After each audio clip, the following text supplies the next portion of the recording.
Kia ora, I'm Sherry Kinnear and these are the latest New Zealand Herald headlines. Researchers have found February's protest at Parliament was unlike anything seen before. New analysis from Auckland University has found most of the disinformation behind the violent climax of the Parliament protest stemmed from just a dozen local Facebook accounts. Researchers analysed tens of millions of posts and hundreds of hours of videos and live-streamed footage.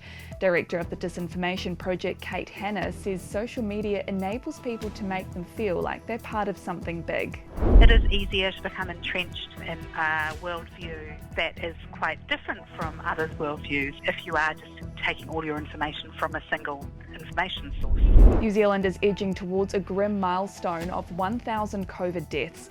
Before the Omicron outbreak, there were only 55 deaths, but the death toll hit 500 in April and has roughly doubled in the last 5 weeks.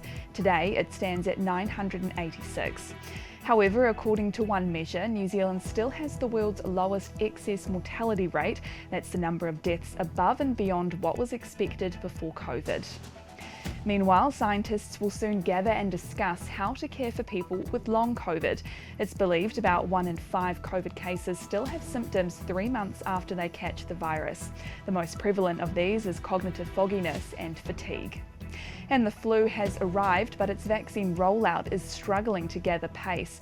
Ministry of Health figures show 736,000 jabs have been administered so far, less than 15% of the population. It's thought to be down to the fact only 1 in 5 people are eligible for a free flu jab and potentially a case of vaccine fatigue. Elsewhere, a change in government in Australia could usher in a warmer relationship between our countries.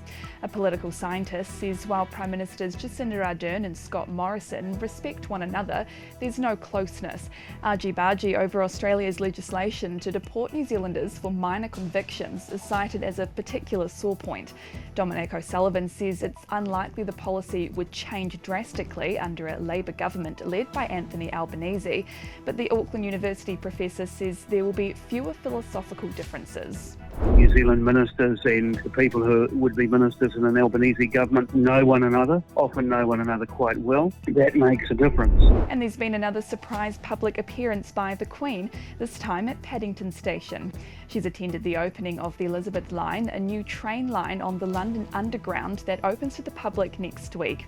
Her Majesty donned a matching yellow hat and coat and was accompanied by her youngest son, Prince Edward. And those are the latest New Zealand Herald headlines. For more and to stay up to date, head to nzherald.co.nz. Thanks for checking out our YouTube channel. To stay up to date with all the latest news from the New Zealand Herald, click the subscribe button below or check out one of the videos here and head over to nzherald.co.nz for more details on these stories and more.